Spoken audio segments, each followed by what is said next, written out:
ปราสาทหนองหงส์เทวาลัยเล็กบนเส้นทางใหญ่กลางทุ่งเขียวริมสันเขื่อนลำนางรองอีสานใต้มีปราสาทอิฐ3 ยอดตั้งนิ่งเงียบงามปราสาทหนองหงส์ศาสนสถานเขมรโบราณขนาดเล็กแต่บอกเล่าประวัติศาสตร์การคมนาคมศาสนาและอำนาจรัฐของภูมิภาคนี้ได้อย่างลุ่มลึกวันนี้เราจะเดินย้อนเวลาสู่1,000 ปีที่แล้วสำรวจว่ามันถูกสร้างขึ้นเมื่อไหร่ใครอุปถัมภ์เพื่ออะไรเหตุใดจึงสำคัญและตลอดเวลายาวนานนั้นพื้นที่นี้เคยถูกแย่งชิงหรือไม่ปราสาทหนองหงส์ตั้งอยู่ที่ตำบลโนนดินแดงอำเภอโนนดินแดงจังหวัดบุรีรัมย์เป็นกลุ่มปราสาทอิฐ3 องค์หันหน้าออกตะวันออกบนฐานศิลาแรงเดียวล้อมกำแพงและคูน้ำรูปตัวอยู่ใกล้สันเขื่อนลำนางรองราว300 ถึง 500 เมตร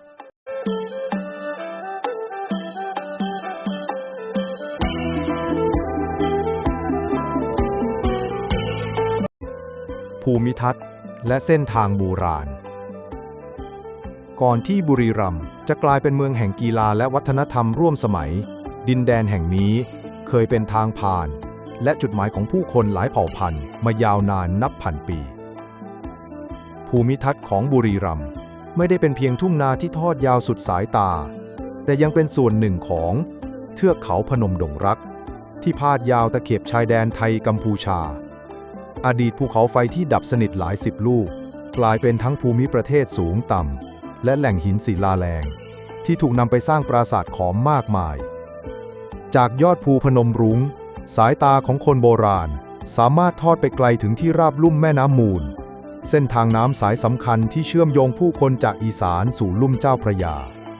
และต่อออกไปยังเขมรและทะเลจีนใต้น้ำและภูเขาทำหน้าที่ร่วมกันเป็นทั้งกำแพงธรรมชาติและเส้นทางคมนาคมในเวลาเดียวกัน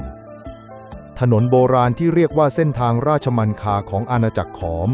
เคยเชื่อมเมืองพระนครเข้ากับดินแดนที่เป็นบุรีรัมย์ในปัจจุบันบนเส้นทางนี้มีทั้งศาสนสถานตามเหมือนที่ทำหน้าที่เสมือนสถานีพักคนเดินทางและปราสาทใหญ่เช่นพนมรุ้งที่เป็นทั้งศูนย์กลางศาสนาและจุดยุทธศาสตร์ในการควบคุมภูมิภาคเส้นทางเหล่านี้ไม่ได้มีเพียงมิติทางการเมืองหรือศาสนาแต่ยังเป็นเส้นทางวัฒนธรรมที่ทำให้ความเชื่อแบบพราหมณ์ฮินดูจากอินเดียแพร่เข้ามาผสมกับความเชื่อดั้งเดิมเรื่องผีบรรพบุรุษและพลังธรรมชาติของชุมชนท้องถิ่นเมื่อผู้คนเดินทางพวกเขาพกพาไม่เพียงแต่สินค้าอย่างเกลือข้าวหรือผ้าไหมแต่ยังนำความคิดศิลปะและวิถีชีวิตมาหลอมรวมบนเส้นทางสายนี้ด้วยหากมองจากมิติยุทธศาสตร์เส้นทางโบราณของบุรีรัมย์คือส่วนหนึ่งของเครือข่ายควบคุมอำนาจที่ทำให้กษัตริย์ขอมสามารถแผ่พระราชอำนาจครอบคลุมจากนครวัดไปถึงดินแดนไกลโพ้นแต่ในอีกด้านหนึ่งเส้นทางเดียวกันนี้ยังทำหน้าที่เชื่อมใจผู้คนเป็นสะพานให้เกิดชุมชนผสมผสานหลายเชื้อสายเช่นลาวเขมรและไทยโคราชที่ยังคงทิ้งร่องรอยไว้ในภาษาศิลปะการแสดงและขนบธรรมเนียมท้องถิ่นจนถึงปัจจุบันทุกย่างก้าวบนถนนหินทรายเก่าทุกโค้งทางที่ผ่านป่าเขาและทุ่งกว้างล้วนซ่อนเรื่องเล่าอันลึกซึ้งของผู้คนที่เคยเดินผ่านมาและนี่เองคือสิ่งที่ทำให้ภูมิทัศน์ของบุรีรัมย์ไม่ได้เป็นเพียงพื้นที่ว่างเปล่าแต่เป็นเวทีทางประวัติศาสตร์ที่สะท้อนพลังการเดินทางของมนุษย์จากอดีตสู่ปัจจุบันเส้นทางโบราณยังคงอยู่แม้บางช่วงถูกปกคลุมด้วยหญ้าและกาลเวลาแต่หากเราฟังให้ดีเราจะได้ยินเสียงฝีเท้าเก่าแก่ที่ยังสะท้อนอยู่ใต้ดินแดนบุรีรัมย์แห่งนี้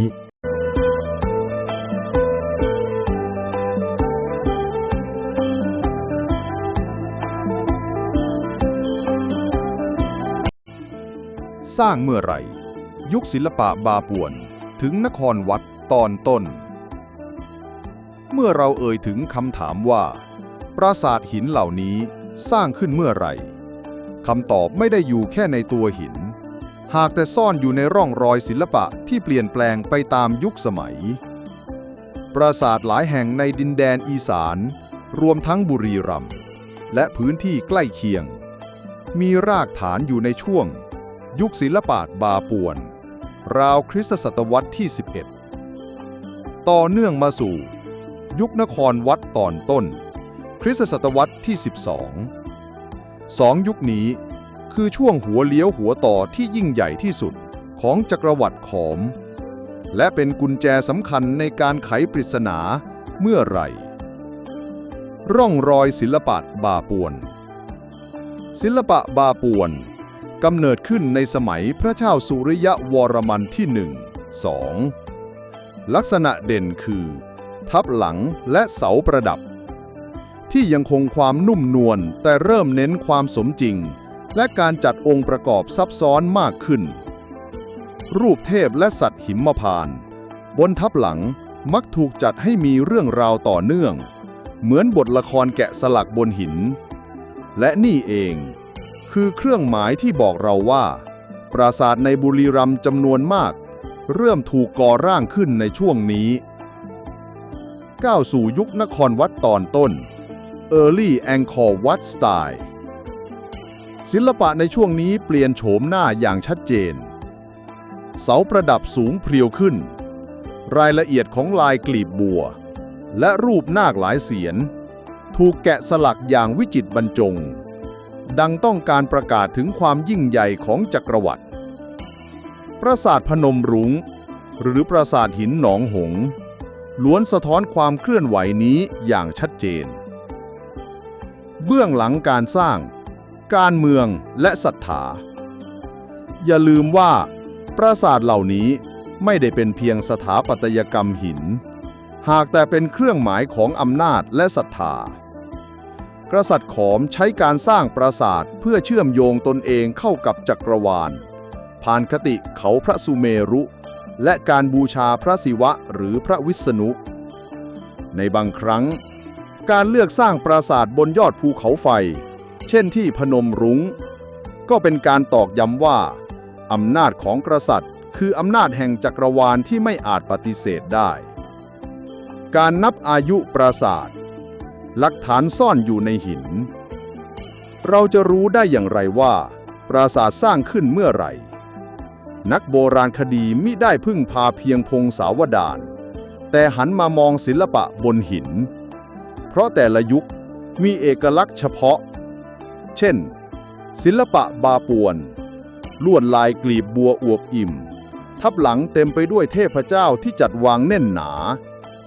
ศิลปะนครวัดตอนต้นเสาหินสลักเป็นร่องลึกคมชัดภาพสลักเทพพาหนะและเทวดาที่ดูเคลื่อนไหวจริงร่องรอยเหล่านี้คือรอยนิ้วมือของเวลาที่บอกเราว่าปราสาทแต่ละแห่งถือกำเนิดขึ้นในช่วงใดความหมายเชิงภูมิทัศน์เมื่อมองจากยอดภูเขาไฟพนมรุ้งลงมาเราไม่เพียงเห็นทุ่งนาและหมู่บ้านเท่านั้นแต่เรายังเห็นเครือข่ายเส้นทางโบราณที่เชื่อมโยงอาณาจักรขอมเข้ากับบ้านเมืองในที่ราบสูงโคราชการสร้างปราสาทในยุคบาป่วนและนครวัดจึงไม่ใช่แค่การก่อหินหากแต่เป็นการปักหมุดทางการเมืองเศรษฐกิจ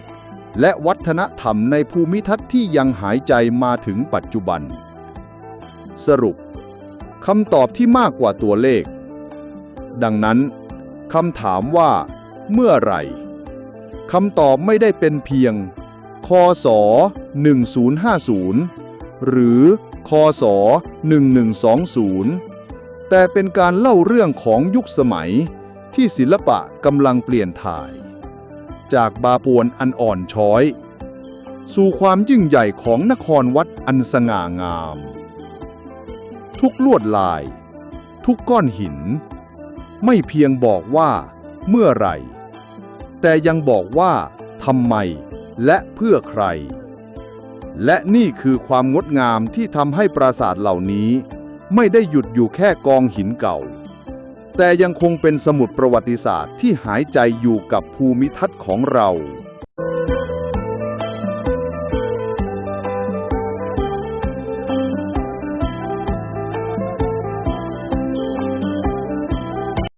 ใครสร้างอุปถัมภ์โดยอำนาจจากนครท่ามกลางผืนแผ่นดินอีสานใต้ ปราสาทหินแต่ละแห่งมิได้เกิดขึ้นอย่างไร้รากฐาน เบื้องหลังการก่อสร้าง ซ่อนเรื่องราวของอำนาจศรัทธาและเครือข่ายการปกครองจากนครหลวงอันยิ่งใหญ่ ใครกันคือผู้สร้าง ใช่เพียงกษัตริย์ผู้ทรงอำนาจ หรือเป็นทั้งนักบวช พราหมณ์และช่างศิลป์ที่ถูกเกณฑ์มาจากเมืองหลวง ทุกก้อนหินที่วางซ้อนขึ้นล้วนสะท้อนระบบอุปถัมภ์ที่ผูกพันกับอำนาจของกษัตริย์ขอม บทบาทกษัตริย์และนคร กษัตริย์ขอมไม่เพียงแต่ปกครองด้วยกฎหมายหรือกองทัพ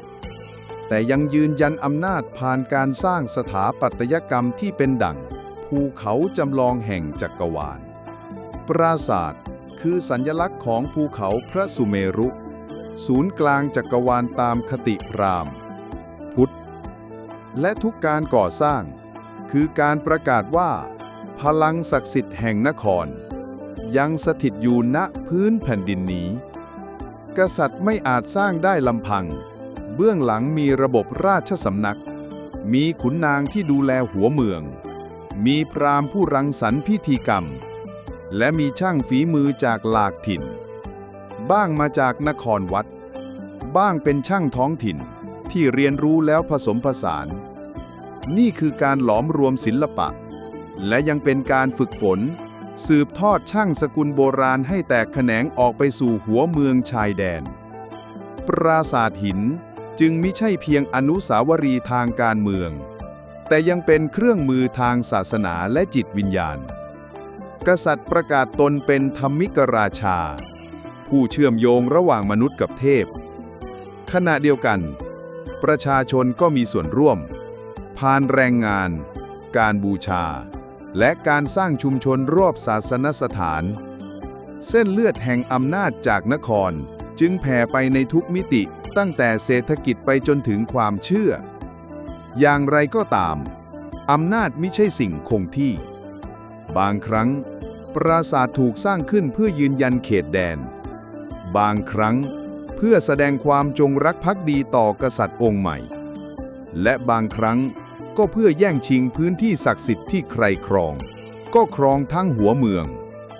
ปราสาทจึงเป็นทั้งศูนย์กลางศรัทธาและสนามแห่งอำนาจที่ทับซ้อนกัน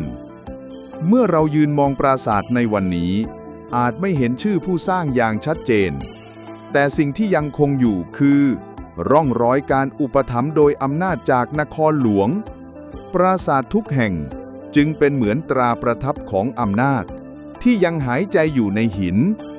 บอกเล่าเรื่องราวว่าศรัทธาและอำนาจเคยเดินเคียงคู่กันบนผืนแผ่นดินบุรีรัมย์เช่นไร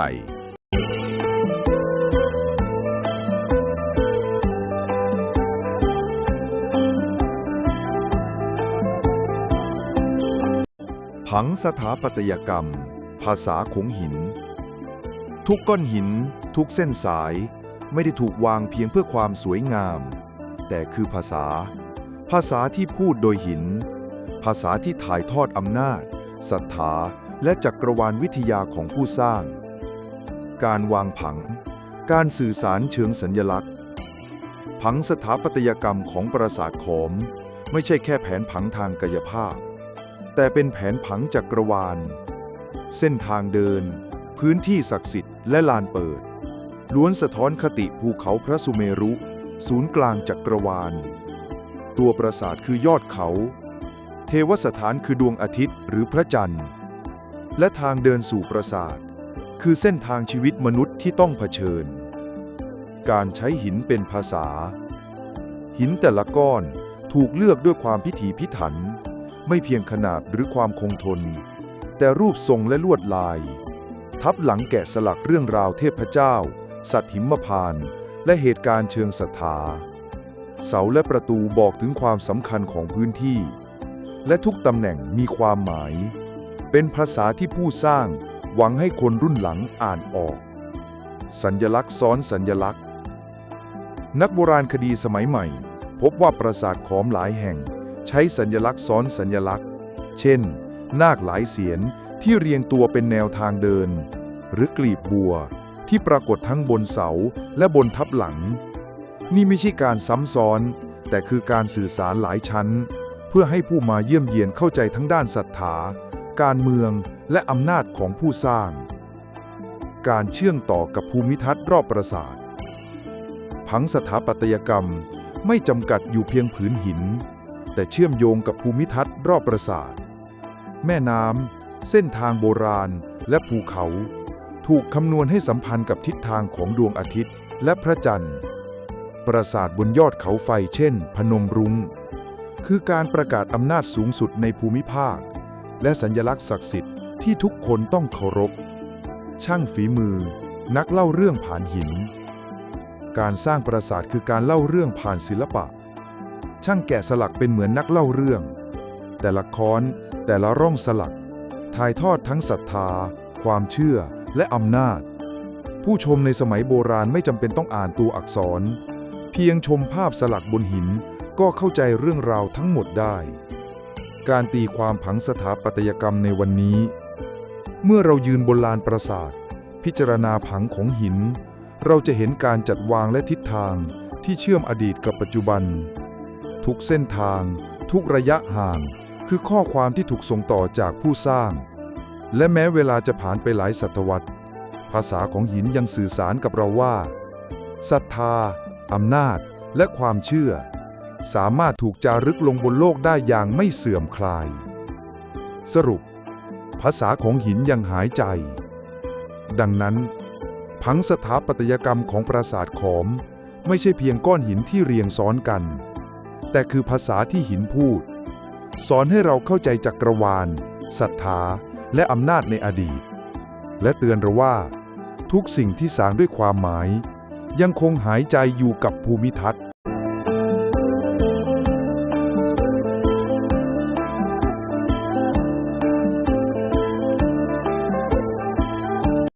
เชื่ออะไรเทพบนทับหลังเมื่อยืนอยู่หน้าทับหลังของปราสาทหินเราจะพบภาพของเทพเจ้าที่ถูกแกะสลักอย่างปราณีตแต่ไม่ใช่เพียงเรื่องเล่าทางศาสนาแต่เป็นข้อความแห่งความเชื่อของผู้คนในอดีตเทพบนทับหลังตัวแทนของจักรวาลทับหลังแต่ละชิ้นเป็นเหมือนหน้าต่างสู่จักรวาลเทพเจ้าที่แกะสลักไว้เช่นพระวิษณุพระศิวะหรืออัปสราไม่เพียงบอกเล่าเรื่องราวทางศาสนาแต่ยังสะท้อนอำนาจของกษัตริย์ผู้สร้างปราสาทมักเลือกเทพที่สอดคล้องกับอุดมการณ์และการปกครองเพื่อประกาศว่าผู้ปกครองเชื่อมโยงกับพลังศักดิ์สิทธิ์ของสวรรค์การเลือกเทพสัญลักษณ์และความหมายการปรากฏของเทพแต่ละองค์มิได้สุ่มพระวิษณุมักปรากฏเพื่อสื่อถึงความยุติธรรมและการคงอยู่ของอำนาจพระศิวะแสดงถึงความสร้างและทำลายอัปสราและนางฟ้าแสดงถึงความอุดมสมบูรณ์และศิลปะนี่คือการสื่อสารโดยภาษาภาพที่ทุกคนในยุคนั้นเข้าใจได้ทันทีเรื่องราวในหินเชื่อมอดีตและปัจจุบันแต่ละเทพบนทับหลังยังถูกจัดวางเป็นเรื่องราวต่อเนื่องเช่นการเดินทางของเทพการต่อสู้กับอสูรหรือการสร้างจักรวาลนี่ไม่ใช่เพียงงานศิลปะแต่เป็นการบันทึกคติความเชื่อสังคมและอำนาจทางการเมืองลงบนหินและแม้เวลาผ่านไป100 ปีเรายังสามารถอ่านความเชื่อนั้นออกช่างแกะสลักนักเล่าเรื่องผ่านหินแต่ละค้อนแต่ละร่องสลักมีหน้าที่สื่อสารความเชื่อและศรัทธาบางทับหลังใช้เทคนิคชั้นซ้อนชั้นสร้างภาพที่เมื่อมองใกล้เป็นเทพองค์เล็กๆแต่เมื่อมองไกลกลับเป็นเรื่องราวสมบูรณ์ของจักรวาลนี่คือความล้ำลึกที่ช่างโบราณใส่ลงไปอย่างตั้งใจความเชื่อและพิธีกรรมเทพบนทับหลังมิได้ถูกสร้างเพียงเพื่อความงดงามแต่เป็นจุดศูนย์กลางพิธีกรรมและความศักดิ์สิทธิ์ผู้คนสมัยนั้นมักทำพิธีบูชาเพื่อความอุดมสมบูรณ์ปกป้องเมืองหรือแสดงความจงรักภักดีทับหลังจึงเป็นศูนย์รวมความเชื่อและเป็นสัญลักษณ์ของการปกครองที่ศักดิ์สิทธิ์สืบทอดและสัญลักษณ์ปัจจุบันแม้เวลาจะผ่านไปเทพบนทับหลังยังคงสื่อสารกับเรา ไม่เพียงเรื่องศาสนา แต่ยังสะท้อนสังคม ความเชื่อและอำนาจในอดีต และทำให้เราเข้าใจว่าการสร้างปราสาทมิได้เกิดขึ้นเพียงเพื่อศิลปะ แต่เพื่อสื่อสารความเชื่อสู่รุ่นต่อรุ่น สรุปภาษาของเทพดังนั้นทุกเทพที่ปรากฏบนทับหลังคือข้อความที่ถูกจารึกในหินบอกเล่าว่าใครสร้างเชื่ออะไรและเพื่อใครและแม้เรายืนอยู่ที่นี่ในปัจจุบันเสียงของเทพยังคงสะท้อนผ่านหินเป็นบทเรียนให้เราเข้าใจศรัทธาความเชื่อและอำนาจที่ยังหายใจอยู่กับพื้นแผ่นดิน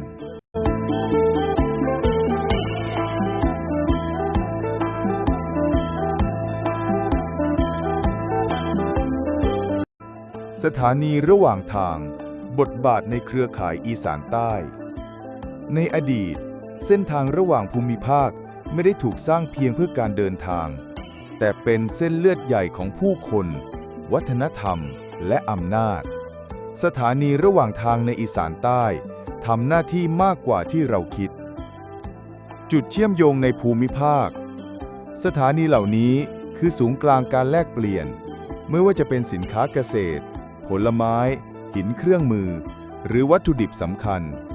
พวกเขายังทำหน้าที่เป็นจุดพักและป้องกันภัยให้กับผู้เดินทางและบางแห่งกลายเป็นชุมชนเล็กๆที่มีชีวิตชีวาและกิจกรรมทางเศรษฐกิจการปกครองและอำนาจเจ้าหน้าที่ผู้ดูแลสถานีไม่เพียงแต่คุมทางเท่านั้นแต่ยังเป็นตัวแทนของอำนาจรัฐหรือเจ้าครองเมืองพวกเขาควบคุมการแลกเปลี่ยนสินค้าจัดเก็บภาษีและตรวจสอบผู้มาเยี่ยมทำให้สถานีเป็นจุดยุทธศาสตร์ที่มีความสำคัญทั้งเศรษฐกิจและการเมืองการสื่อสารวัฒนธรรมแต่สิ่งที่น่าสนใจที่สุดคือการแลกเปลี่ยนวัฒนธรรมผู้คนจากเมืองต่างๆนำความเชื่อประเพณีและศิลปะของตนมาเกิดการผสมผสานระหว่างวัฒนธรรมท้องถิ่นและวัฒนธรรมจากนครใหญ่ทำให้แต่ละสถานีเป็นเวทีแห่งความหลากหลายทางสังคมและวัฒนธรรมเส้นทางโบราณสายติดต่อระหว่างอดีตเส้นทางระหว่างสถานีไม่ใช่เพียงทางดินแต่ถูกวางตามภูมิศาสตร์และแม่น้ำโบราณบางเส้นทางเชื่อมไปยังปราสาทหรือศูนย์กลางการค้าบางเส้นทางทำให้ผู้คนสามารถเคลื่อนที่ปกป้องตนเองและสื่อสารข่าวสารได้เร็วขึ้นนี่คือเครือข่ายที่เชื่อมอดีตให้เกิดความเข้าใจระหว่างชุมชนต่างๆบทบาทต่อเนื่องจนถึงปัจจุบันแม้เวลาผ่านไปหลายร้อยปีร่องรอยของสถานีระหว่างทางเหล่านี้ยังคงปรากฏในหมู่บ้านถนนเก่าและชุมชนพวกเขาเป็นพยานของความสัมพันธ์ระหว่างผู้คนเศรษฐกิจและวัฒนธรรมและเตือนเราว่าการเดินทางไม่ใช่แค่การเคลื่อนที่แต่เป็นการสื่อสารและสร้างสัมพันธ์สรุปดังนั้นสถานีระหว่างทางในอีสานใต้ไม่เพียงแค่จุดพักหรือจุดตรวจแต่เป็นศูนย์กลางอำนาจเศรษฐกิจและวัฒนธรรมและทุกก้าวเดินบนเส้นทางนี้คือบทเรียนแห่งอดีตที่ยังสะท้อนถึงการเชื่อมโยงของชุมชนและภูมิภาค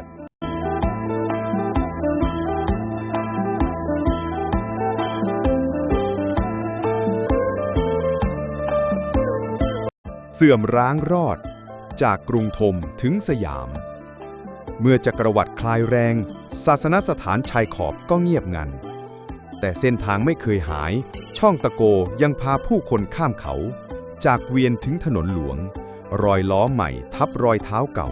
ขณะที่ปราสาทยังคงยืนเป็นหมุดหมายกลางภูมิทัศน์ขึ้นทะเบียนคุ้มครองสถานะทางกฎหมายรัฐสมัยใหม่รับช่วงต่อจากประวัติศาสตร์ปี 2478 ปราสาทหนองหงส์ถูกประกาศขึ้นทะเบียนเป็นโบราณสถานของชาติต่อมาในปี 2525 ได้กำหนดเขตโบราณสถานชัดเจนเอกสารทางกฎหมายกลายเป็นกำแพงชุดใหม่ที่คุ้มครองหินเก่าพันปีเงามืดแสงสว่าง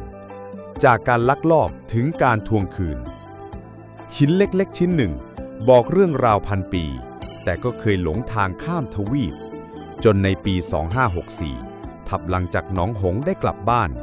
เสียงเงียบของปราสาทจึงดังก้องขึ้นอีกครั้งในสำนึกสาธารณะว่า ของเก่าชิ้นเล็กก็มีความหมายใหญ่เสมอคุณค่าทำไมหนองหงส์จึงสำคัญหนองหงส์คือบทเรียนว่าความยิ่งใหญ่ไม่ได้วัดด้วยขนาดแต่ด้วยความหนาแน่นของเรื่องราวที่ซ่อนอยู่ในอิฐแต่ละก้อนเมื่อเราเดินออกจากกำแพงศิลาแรงเลี้ยวกลับไป